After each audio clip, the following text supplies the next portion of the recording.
મેં એવું જાણેલું છે કે તમે પહેલા આચાર્ય હતા એક કોઈ સ્કૂલના, અને એમાંથી એ સમયે એવી ભાવના ઉત્પન્ન થવી કે હવે મારે મારું સારું એવું પ્રોફેશન છોડી. એટલે ટ્રાન્સપોર્ટરોની આ બેઝિક હડતાલ નગરપાલિકાના વહીવટ સામે આપણા મુખ્યમંત્રી શ્રી ભૂપેન્દ્રભાઈ પટેલે રિલીઝ કરી તો એક ગામને 1 કરોડ રૂપિયાનો ચેક ગ્રામ પંચાયતને મેં મારા હાથે. સાહિત્ય જાણો છો એટલું જ તમે સોશિયલ મીડિયા પણ જાણો છો, એ વાતથી અમે બધા વાકેફ છે, કારણ કે મોજે દરિયા આપનું પોડકાસ્ટ અમે જોતા હોય છે.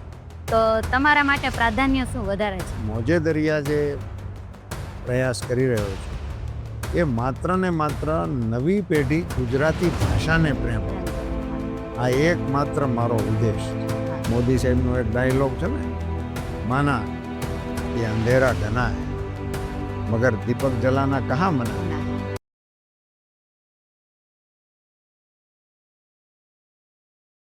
Hey everyone, welcome to the very first episode of Karma Returns presented by Deepali Ramanandi and powered by Creator Club. અને યસ, આજે આપણી સાથે એક એવી પર્સનાલિટી જોડાયેલી છે કે જે લોકોની સાથે રહી લોક સાહિત્યના તજજ્ઞ અને આખા બધા જ લોકોના હૃદયમાં એક વિશિષ્ટ પ્રકારનું સ્થાન મેળવનારા, બીજેપીના વરિષ્ઠ નેતા અને સાથે જ ભારતના અને આખા એમ કહી શકીએ કે સૌથી વધારે લોકપ્રિયતા મેળવનારા એવા શ્રી પરસોત્તમભાઈ રૂપાલા આપણી સાથે છે. તો નમસ્કાર સર. નમસ્કાર, રામ રામ. તમારું ખૂબ જ સ્વાગત છે કર્મા રિટર્ન્સમાં. અને અમે સૌ જાણીએ જ છીએ કે હાલમાં પણ આપ સાંસદ સભ્ય છો અને પૂર્વ કેન્દ્રીય મંત્રી પણ હતા. અને સૌથી પહેલા તો આપને ખૂબ જ અભિનંદન, કારણ કે આખા ગુજરાતમાં જે ભાજપનો ભગવો લહેરાયો છે અત્યારે પણ, તો એના વિશે આપ કઈ રીતે આભાર છો જનતાને? સૌ મતદારોનો હૃદયપૂર્વક આભાર વ્યક્ત કરું છું.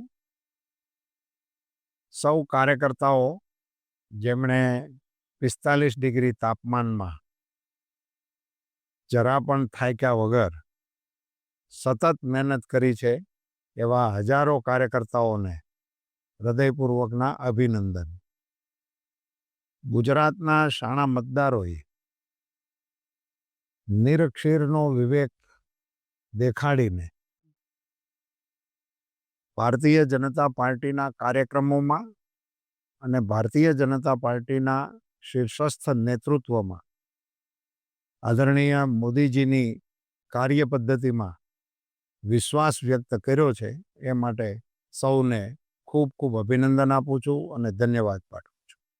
Thank you. અને ઈશ્વરિયા જે ગામ છે ત્યાંથી અમરેલી જિલ્લાની સફરથી લઈ અત્યારે હાલમાં આપ જે રાજકીય પગલા ઉપર ઊભા છો, તો એ સફરનું એક નાનું એવું અમને શેર કરો. બેન, એમાં તો એવું છે કે આપણા આવા 2-4 એપિસોડ કરીએ ત્યારે એ સફરને તમે આંકલન કરી શકો. ઈશ્વરિયા એ મારું જન્મભૂમિ, મારું ગામ, મારું વતન છે.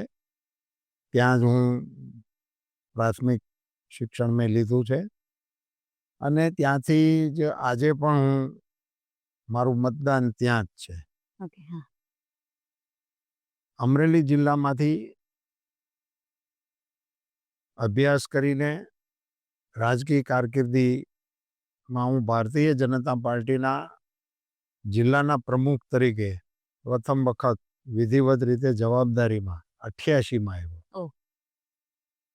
ત્યારથી શરૂ થયેલી આ યાત્રા ભારતીય જનતા પાર્ટીના નેતૃત્વએ મને વિવિધ જવાબદારીઓ માટે યોગ્ય માનીને મને એમણે કામો સોંપ્યા. એ સંગઠનની પાંખના પણ છે અને ચૂંટાયેલી પાંખના પણ છે. હું ગુજરાતની વિધાનસભા 4 વખત લડ્યો, રાજ્યસભામાં ગયો અને લોકસભામાં પણ છું. એટલે આ સમગ્ર યાત્રા દરમિયાન ભારતીય જનતા પાર્ટીના નેતૃત્વએ એક કાર્યકર્તા તરીકે જે તે સમયે મને જે જવાબદારીઓ સોંપી એ જવાબદારીઓને અદા કરવા માટેનો મેં મારી ક્ષમતા પ્રમાણે પ્રયાસ કર્યો. પાર્ટીનો અને મારું આ પ્રકારનું જોડાણ એ એક સુભગ સમન્વય મારા માટે છે. એટલે પાર્ટીના એક કાર્યકર્તા તરીકે આ યાત્રા રાજકોટના સાંસદ તરીકે અત્યારે હું નિભાવી રહ્યો છું. વાહ! ખૂબ જ સરસ. મેં એવું જાણેલું છે કે તમે પહેલા આચાર્ય હતા, એક કોઈ સ્કૂલના અને એમાંથી એ સમયે એવી ભાવના ઉત્પન્ન થવી કે હવે મારે મારું સારું એવું પ્રોફેશન છોડી બાકી આચાર્ય એટલે અત્યારે બહુ સારું એવું પ્રોફેશન છે અને લોકો એમાં બહુ સારું કેરિયર બનાવે જ છે. તો તમે એ વસ્તુ છોડી અને લોકોની સેવા માટે કેમ ઝંપલાવ્યા? તમને શું એવું મોટિવેશન મળ્યું? તેમાં ફેક્ટ એ છે કે એ મેં છોડી છે એમ કહું એ બરાબર નહીં. ઓક હું સ્વાભાવિક રીતે આચાર્ય તરીકે મેં 15મી ઓગસ્ટ 1977 હા. હામાપુર મુકામે મારી કારકિર્દીની શરૂઆત કરેલી. 82ની અંદર અમરેલી જિલ્લા ભારતીય જનતા પાર્ટીના આગેવાનો એ મને ત્યાં મળવા માટે આવ્યા. હમ. એમાં મુરબ્બી કિશોરભાઈ દવે, વસંતભાઈ આશર, દિલીપભાઈ સંઘાણી, પતુબાપા એક હતા અમારે. આ બધા લોકો 4-5 લોકો હતા. હમ. એ મને મળવા આવ્યા અને એમણે મને એવી વાત કરી કે અમરેલીમાં આપણી નગરપાલિકા આવી છે ભાજપની, હા. પણ કામકાજ જામતું નથી. એટલે અમારે એમાં ચીફ ઓફિસર ભરવો છે. બરાબર. ને તું અમરેલીથી આટલો છેટે છો હા. તો તારે નજીક આવી જવાય અને તું આમાં આવવાની હા પાડ એવું કહેવા માટે અમે અહીં આવ્યા છીએ. એટલે મેં મારી કેરિયર કે મારી રાજકીય કારકિર્દી એ એવું બધું કશું વિચાર્યા વિના કે ભાઈ હું એક આમાં હમ. પેન્શનેબલ સરકારી ગ્રાન્ટેડ સ્કૂલ હતી એમાંથી પછી હવે શું થશે વગેરે એવું કંઈ વિચાર્યા વિના આ વડીલોની વાત માની અને મેં ત્યાંથી રાજીનામું આપ્યું. ઓક અને એમની વાત માનીને હું નગરપાલિકાના ચીફ ઓફિસર તરીકે અમરેલી આવ્યો. હા. એ મારો પહેલો ટ્રાન્ઝિટ પીરિયડ હતો જેમાં મેં મારી કાર્યક્ષેત્રમાં બદલાવ આવ્યો. હા. અને આને તમે સેમી રાજકીય જગ્યા પણ ગણી શકો કારણ કે એટ ધેટ જંક્ચર કેડર નહોતી. હા. બરાબર. આજે જે ચીફ ઓફિસરની કેડર છે હા. સરકારી, હા. એટ ધેટ જંક્ચર એ વખતે સરકારી કેડર નહોતી. હું તો તમને કહી પણ શકું કે કેડર પણ અમે જ બનાવી. વાહ! પછીથી મારે સરકારમાં રહેવાનું થયું હા. તો એ વખતે અમે એ કેડરનું નિર્માણ પણ અમે કર્યું. ઓક એ વખતના 2-3 જે મહત્વના નિર્ણયો હતા એ અમારા અનુભવને કારણે આવેલા. જકાત નાબૂદીનો જે નિર્ણય થયેલો હા. અત્યારે તો લોકો ભૂલી ગયા. હા. હા. અગરભાઈ જે શહેરીજનો માટે એ સૌથી અગત્યનો અને ક્રાંતિકારી નિર્ણય હતો જે તે વખતે ઓહ! ભારતીય જનતા પાર્ટીની હમ. સરકારમાં મુખ્યમંત્રી શ્રી કેશુભાઈ પટેલ હતા. હા. એ વખતે જકાત નાબૂદીનો નિર્ણય લેવામાં આવ્યો હતો. ઓક અને બહુ ઓછા લોકોના સ્મરણમાં છે કે એ આંદોલન શું હતું. હમ. એ આંદોલન ટ્રાન્સપોર્ટવાળાનું હતું, નગરપાલિકાની સામે હતું. બરાબર. ટ્રાન્સપોર્ટરો નગરપાલિકામાં દાખલ થાય હા. તો જ્યાં તો ડ્રાઈવરો હોય હમ. અને એને તો નગરપાલિકા ક્રોસ કરીને બીજા ગામ જવાનું હોય પણ જકાત નાકું પહેલાં આવે એટલે ત્યાં એના જેક લઈ લે કે 500 રૂપિયા લે. ડ્રાઈવર પાસે પૈસા ન હોય તો જેક ને એવું લઈ લેતા. એટલે ટ્રાન્સપોર્ટરો ખૂબ હેરાન થતા. ફરી પાછા બીજા નાકે જાય તો ત્યાં પૈસા ન આપે, વહેલું મોડું કરે છે એની આખી. એટલે ટ્રાન્સપોર્ટરોની આ બેઝિક હડતાલ હતી નગરપાલિકાના વહીવટ સામેની. હા. એણે પછી એમાં વેપારીઓ જોડાણા ઓક ને એમ કરતાં કરતાં એ વાત આગળ વધતી હતી. એને ભારતીય જનતા પાર્ટીએ જે તે વખતે લીડ કરી અને એ વખતે અમે પણ સરકારમાં આવી ગયા હતા. એટલે અમારો નગરપાલિકાના ચીફ ઓફિસર તરીકેનો વહીવટી અનુભવ જે હતો એ અમે એ વખતે સરકારમાં શેર કરેલો. વાહ! ને એમાંથી આ નિર્ણયો આવેલા. એ જકાત નાબૂદી કરવાનો નિર્ણય લીધેલો ને આજે એ ખૂબ જ ઉપયોગી અને ફળદાયી નિર્ણય પણ સાબિત થયો છે. અને હમણાં 2 મહિના પહેલાં અહીંયા રાજકોટમાં જે કાર્યક્રમમાં હા. એ જકાતના પૈસા ઓહ! ની ગ્રાન્ટ આપણા મુખ્યમંત્રી શ્રી ભૂપેન્દ્રભાઈ પટેલે રિલીઝ કરી વાહ! તો એક ગામને 1 કરોડ રૂપિયાનો ચેક ગ્રામ પંચાયતને મેં મારા હાથે આપ્યો. વાહ! વાહ! ખૂબ જ સરસ. તો આ બધી બધી ઘટનાઓ છે એ આમ બનતી હોય છે. એટલે તમે જે મને પૂછ્યું હતું કે તમે આવી સરકારી નોકરી કેમ હમ. છોડી અને પછી તમે આ કેરિયર આમ, તો એ વખતે કેરિયર વિષય નહોતો. અને કેરિયર સંબંધી તમે સજાગે નહોતા, પણ વડીલોની વાત માનવાનો વિચાર આવ્યો હતો, માની લીધી તો હજી માન્યા રાખી. ના, ના, ખૂબ જ સરસ. જેટલું તમે સાહિત્ય જાણો છો, એટલું જ તમે સોશિયલ મીડિયા પણ જાણો છો. એ વાતથી અમે બધા વાકેફ છે, કારણ કે મોજે દરિયા આપનું પોડકાસ્ટ અમે જોતા હોઈએ છીએ. તો તમારા માટે પ્રાધાન્ય શું વધારે છે કે બેયને બેલેન્સ હોવું જોઈએ? ના, એમાં મારા માટે પ્રાધાન્ય જે છે એ કોઈ બેલેન્સ માટે નથી, કોઈ મારી જાહેરાત માટે નથી, કોઈ અવેરનેસ ઇન્ડિવિડ્યુઅલ પોલિટિકલ એંગલ સાથેનો આ વિષય નથી. મોજે દરિયા જે પ્રયાસ કરી રહ્યો છું એ માત્ર ને માત્ર નવી પેઢી ગુજરાતી ભાષાને પ્રેમ આપે. પ્રેમ કરે. હા, આ એકમાત્ર મારો ઉદ્દેશ છે. હા. અને બીજો આશય એની પાછળ એવો છે કે જે કેટલાક આપણા ઐતિહાસિક પાત્રો છે, હા. જે પ્રેરણાના સ્ત્રોત છે, જેની ઉપરથી લોકોને સમાજ જીવનને કંઈક પ્રેરણા મળે છે, એ પાત્રો અંગે એક સમય એવો હતો કે ભવાઈ મારફતે બધા લોકો એને જાણતા હતા. હા. આખ્યાનની એક પરંપરા ચાલતી હતી. આખો શ્રાવણ મહિનો રામજી મંદિરોમાં ગામે ગામ આખ્યાનકારો બેઠા હોય અને નળ દમયંતી ને ને રમેરા. આ ને તે ને બધા જુદા જુદા આખ્યાનો એ કર્યા રાખતા હતા. એટલે આખ્યાનોના માધ્યમથી, ભવાઈના માધ્યમથી, આ બધાને કારણે લોકોની અંદર આ પાત્રો ને આપણો ઇતિહાસ જીવંત રહેતો હતો. હવે એ ઓલમોસ્ટ ઓલ બંધ થઈ ગઈ છે એ બધી ચેનલો. તો નવી પેઢી છે એ આનાથી વંચિત રહી જશે. 100%. હવે તો ડાયરાઓનો પણ આમ મોટે ભાગે ઓછો થઈ ગયો. પેલો ક્રેઝ નથી રહ્યો. હા. અને એ પ્રકારના સમર્થ વાર્તાકારો પણ હવે હા. અત્યારે નથી. કાનજી ભૂટા બારોટ. હા. તો એ પ્રકારનું જે હતું એ વાતાવરણ હવે નહીં હોવાને કારણે મારા પોતાના મનમાં એવો વિચાર આવ્યો હતો કે હવે નવી પેઢી સાથે કનેક્ટ કેવી રીતે થઈ શકે અને એના ધ્યાન ઉપર આ વિષયો કેવી રીતે મૂકી શકાય. અને ભાષા એ અત્યારે એક એવું વિષય બની ગયો છે કે બધા એવું ઈચ્છે છે કે પોતાનું બાળક મીડિયમ ઇંગ્લિશમાં જ ભણે. હા. હવે મીડિયમ ઇંગ્લિશનું બાળક મીડિયમ ઇંગ્લિશ ભણે એ આવકારદાયક છે કે બે ગ્લોબલ લેંગ્વેજ છે, એની કેરિયર માટે ઉપયોગી છે વગેરે વગેરે. પણ એના મૂળથી એ જુદું પડી જાય છે. હા, એક્ઝેક્ટ. એને જે આપણો ભાષાનો સમૃદ્ધ વારસો છે, પછી તેને ખબર જ નહીં પડે કાગ કોણ છે, મેઘાણી કોણ છે, નહીં ખબર. કલાપી કોણ છે. અને એ જો ગુજરાતી સમાજના, ગુજરાતી બાળકોના ધ્યાનમાં ના આવે તો એક ખૂબ મોટું ગેપ ભવિષ્યની અંદર આપણે સહન કરવાનું આવે. એમાંથી આ વાતો જ આપણે કર્યા રાખીએ કે આવું થાય છે ને આવું થવાનું છે, એને બદલે કંઈક આપણે પણ કરીએ. મોદી સાહેબનો એક ડાયલોગ છે ને, માના કે અંધેરા ઘના હૈ મગર દીપક જલાના કહા મના. ના હે.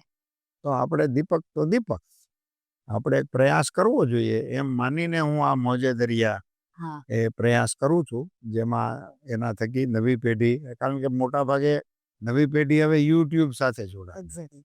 એટલે મને તમારી જેવા સલાહકારોએ એવું કહ્યું કે આ વાત જો નવી પેઢી સુધી પહોંચાડવી હોય તો તમે યુટ્યુબમાંથી જાઓ. 100%. અધરવાઇઝ હું તો કોઈ યુટ્યુબના કંઈ કાર્યક્રમો વગેરે કંઈ કરતો નહોતો. ઓકે. ના, એટલે ઈ તો અમે જોયું કે એમાં જે તમારી સામેનું કેરેક્ટર હોય એ સાહિત્યને રિલેટેડ જ હોય છે અને હંમેશા ઈ લોકો એના જ ઉપર ટોપિક ઉપર વાત કરતા હોય છે. એમાં કવિતાઓ છે, સારા સારા એવા છે. હમણાં એક પ્રોગ્રામમાં તમે આવેલા હતા. ત્યારે તમે દીકરી વિશે બહુ સરસ વાત કરી હતી. આપણે કોળી સમાજના સમૂહ લગ્નમાં તમે આવેલા હતા. ત્યાં હું એન્કર હતી ને ત્યાં મેં તમને સાંભળેલા કે ભાઈ તમે દીકરીઓને પહેલાની જમાનામાં આવડા ઘૂંઘટ કાઢીને પણ એ કરતા હતા. પણ અત્યારે એ બધું વિપરીત થઈ ગયું છે. તો એ સાહિત્યની ભાષામાં તમે શું કહેશો?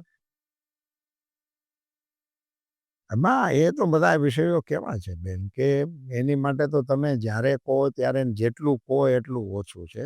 આપણે ત્યાં તો શું હતું કે આપણી અ, પરંપરામાં જ દીકરીઓની પરવરિશ હા. કરવા માટેની વ્યવસ્થાઓ જ અંદર છુપાયેલી હતી. એમ સમજો કે નાના હોય ત્યારે દીકરીઓ મોળાકાત રહેવાનું શરૂ કરે, તો એ એના હેલ્થ માટે પણ ઉપયોગી હતું. અને એક સંઘભાવના એમાંથી આવતી હતી. એમાંથી એનામાં પૂજાના સંસ્કાર પડતા હતા, આધ્યાત્મિક. એમાંથી એનામાં જાગરણના સંસ્કાર પડતા હતા, એનામાંથી એક ટીમની હારે હરવાના, ફરવાના, ગાવાના, આ બધા જ સંસ્કારો એની મેળે મેળે પડી જતા હતા. પછી એવા બધા તહેવારો એમની પાસે એ એમના ઘડતર માટેના હતા. આપણી આખી સિસ્ટમ હતી લગ્નની, તો એમાંય બધી દીકરીઓને એ ગીત ગાતા ગાતા એની બેનપણીઓ શીખ જ આપી દેતી હતી. મોટાના છોરું ડાયા થઈ રહેજો. એ પરિવાર ગમે તેવડો હોય, હા. પણ એ દીકરીના મનમાં આવું સાંભળવાથી એને એમ થાય કે હું કોઈ મોટા કુટુંબની દીકરી છું. મોટાના છોરું એમ કે છે, મારા માવતરની આબરૂ છે, એટલે મને મોટાના છોરું કહેતા હશે. તો એની દીકરીના મનમાં એના માવતર વિશેની ઊંચી છાપ ઊભી થાય. હવે લગ્ન ગમે તેના થાય અને ગમે તેમાં વરઘોડિયા હોય, પણ ગામ પ્રથા તો ફિક્સ જ હતી, સીતાને તોરણ રામ પધાર્યા. એટલે નવી બેડલીના મનમાં કેવા કેવા વિચારો થોપી દેવા માટેનો કેવો સુંદર પ્રયાસ. હવે એ બે જણા એક વખતે એના મનમાં એમ વિચાર આવે કે આપણને રામ કહે છે, દીકરીને એમ કે આપણને સીતા કહીને અજાણ્યા ગામમાં પહોંચાય તો સાસરિયાના ગામમાં હોય, સાસરીના ડેલી આ ગીત ગવાય, સીતાને તોરણ રામ પધાર્યા. તો એ બધી બાબતોથી એના મન ઉપર બહુ એક ગંભીર સંસ્કારો પડતા હતા અને એ પ્રમાણે એની ઘડતર થતું હતું. અને એને કારણે કુટુંબના અભાવોને, કુટુંબની અગવડતાઓને એ દીકરીઓ સહન કરીને પણ એ કુટુંબની અને પરિવારની, એના પિયરની, એ બંનેની આબરૂ એના હાથમાં છે એવું માની અને સંસાર ચલાવતા. 100%. જી. બહુ સરસ વાત કરી. અને બસ હવે લાસ્ટ ક્વેશ્ચન ઉપર ઈ જ જઈશ કે ભારત દેશનું સૌથી મોટું આપણું ગર્વ કહેવા જેવી વાત ઈ છે કે આપણી પાસે સૌથી વધારે યુવાધન છે. અને અત્યારના જનરેશનના જે મા-બાપ છે એ લોકો એના દીકરાને કે દીકરીને એ રીતે કહેતા હોય કે આપણે તમે એક સારું કેરિયર બનાવો. તો તમે યુવાધનને કઈ રીતે કહેશો કે ભાઈ પોલિટિક્સ પણ તમે જોઈન કરો? કારણ કે પોલિટિક્સમાં અત્યારે સૌથી વધારે યુવાધનની જરૂર છે ખરેખર. તો પણ ત્યાં વળતું નથી યુવાધન. તો એના વિશે તમે શું કહેશો? ના, વળતું નથી એ વાત એકદમ બરાબર નથી. ખૂબ યુવાનો ભારતીય જનતા પાર્ટીમાં અને અન્ય પક્ષોમાં પણ અત્યારે જોડાઈ રહ્યા છે. અને હવે તો આ બધું પૂરું થઈ ગયું એટલે કહેવામાં કંઈ વાંધો નથી. અમારી પાર્ટીએ તો આ વખતે 60 ઉપરના ટિકિટ જ નથી આપી. ઓહ, પાર્ટીનો નિર્ણય હતો. વાહ. એટલે એ એક પ્રયાસ હતો. હા. એનાથી ઘણી વખત એમાં બીજું પાસું પણ છે કે અમારો કોઈ એક્સપિરિયન્સ્ડ નેતા હોય, જેના અનુભવનો એડમિનિસ્ટ્રેટિવ અમને બેનિફિટ મળી શકતો હોય, તો એનાથી અમે વંચિત પણ થયા છીએ. પણ એની પાછળનો લાર્જર એંગલ આટલો જ છે કે નવી જનરેશન એમાં વાહ. અંદર આવી શકે. તો એ પ્રયાસો પોલિટિકલી બી થઈ રહ્યા છે. પણ એને પોલિટિક્સ અને પોલિટિક્સથી એબોવ જઈને મારે કહેવું છે કે એક વાત તમે સમજી લો કે તમારી પાસે કોઈ ટેકનોલોજી નથી, આપણા દેશ પાસે નથી, તો કોઈ મિત્ર રાષ્ટ્રની સાથે આપણે સંબંધો સારા હોય તો ત્યાંથી આયાત કરી શકીએ અને એનો ઉપયોગ આપણા રાષ્ટ્રમાં આપણે કરી શકીએ. કોઈ સારા ડૉક્ટર આપણી પાસે નથી, તો એને પણ આપણે અત્યારના ગ્લોબલી તમે પેલા ટેલિમેડિકાસ્ટથી પણ અમેરિકાના ડૉક્ટરની એડવાઇસ તમે લઈ શકો છો. આવી કોઈ પણ કેડરો જે આપણી છે, એજ્યુકેશન હોય કે ટેકનિકલ હોય કે મેડિકલ હોય, તો એ બધું આપણે ઇમ્પોર્ટ કરી શકીએ. પણ આપણું જે શાસન ચલાવવાનું છે, એના શાસકો જે છે, એને તમે ઇમ્પોર્ટ કરી શકવાના નથી. નહીં કરી શકે. એટલે એ આપણે જ તૈયાર કરવા પડે, દેશની જરૂરિયાત પ્રમાણેના તૈયાર કરવા પડે, આપણી અપેક્ષા મુજબના તૈયાર કરવા પડે. અને એટલે દેશના ને લોકોએ ને સારા નાગરિકોએ ને સારા યુવાનોએ આ ક્ષેત્રને પણ પસંદગીનું ક્ષેત્ર માની અને આમાં આગળ આવવું જોઈએ. બરાબર. ના, સાચી વાત છે. એ અત્યારે આમ તો યુવાધન આવવા માંગે છે, પણ ઘણીવાર કેવું કે પોલિટિક્સમાં ઘણા બધા પડકારો આવતા હોય. હવે તમે આ એજમાં જેટલું તમારા શેડ્યુલ ટાઈટ હોય, તમે જે રીતે વર્ક કરતા હોય, તો એ પ્રમાણે અત્યારની જે જેનઝી છે એ નહીં કરી શકે. કાંઈ ડિપ્રેશનમાં આવી જશે ને. ઘણીવાર તો એવું બનતું હોય ખાલી એક કોમેન્ટથી અમુક લોકો સુસાઇડ સુધી વયા જાય છે. તો એના વિશે કંઈ કહેશો? નહીં, એ જે સહન શક્તિવાળો શબ્દ તમે જે કર્યો ને, એનો ખૂબ મોટો અભાવ હવેની જનરેશન નવી જનરેશન માટે આપણને જોવા મળી રહ્યો છે. પણ આ ક્ષેત્ર તો એવું છે કે આમાં ધીરજ અને સાતત્ય, આ બે બાબતો એ રાજકીય ક્ષેત્રમાં કામ કરનારા માણસ માટે અનિવાર્ય એની શરત છે. આ બે બાબત હોય તો આમાં કામ થયા રાખે. એક બીજું એમાં એક રાજકારણમાં હોય ને મહત્વાકાંક્ષા ન હોય તો એ મારી દૃષ્ટિએ એનો કોઈ અર્થ નથી. એટલે મહત્વાકાંક્ષા હોય બધાના મનમાં કે મને કંઈક મળે, હું કંઈક પદ ઉપર જાઉં કે હું કોઈક પોસ્ટ ઉપર આવું, પણ એના માટે જ આમાં આવવું એવું જરૂરી નથી. નથી. હા. એના સિવાય પણ રાજનીતિ એ એક એવો વિષય છે કે તમે જેના માધ્યમથી રાજ્યની, રાષ્ટ્રની કે ગામની તમે ખૂબ ઉત્કૃષ્ટ પ્રકારની સેવા કરી શકો એવું આ ફિલ્ડ છે. એટલે એટલા માટે એમાં બધા લોકોએ ખુલીને એમાં ભાગ લેવો જોઈએ. ના, ખૂબ જ સરસ. અને બસ લાસ્ટ અમારી ચેનલ છે, નામ એવું જ રાખ્યું છે કર્મા રિટર્ન્સ. તમે અગર સારું કરો છો તો સારું રિટર્ન મળશે, ખરાબ કરો છો તો ખરાબ રિટર્ન મળશે. તો તમારા માટે કર્મા રિટર્ન્સ શું છે? ના, એટલે કર્મા રિટર્ન તો થિયરી જ કરવાળો પરમાત્મા શ્રી કૃષ્ણ ભગવાને આપણને એવી આપતા ગયા છે કે આપણો અધિકાર માત્ર કર્મ માટે જ છે. એક્ઝેક્ટલી. રિટર્ન ઉપર આપણો અધિકાર નથી. એમણે આપ્યો જ નથી. હા. આપણો અધિકાર જ કર્મ માટેનો છે. બાકીનો અધિકાર ક્ષેત્ર એમનું છે. તો એમના વિશેની વાત એ જાણે. આપણે આપણું કર્મ કર્યા રાખીએ, એ આપણું કામ છે. ખૂબ સરસ, ખૂબ સરસ. ધન્યવાદ. ધન્યવાદ. રામ રામ. Thank you.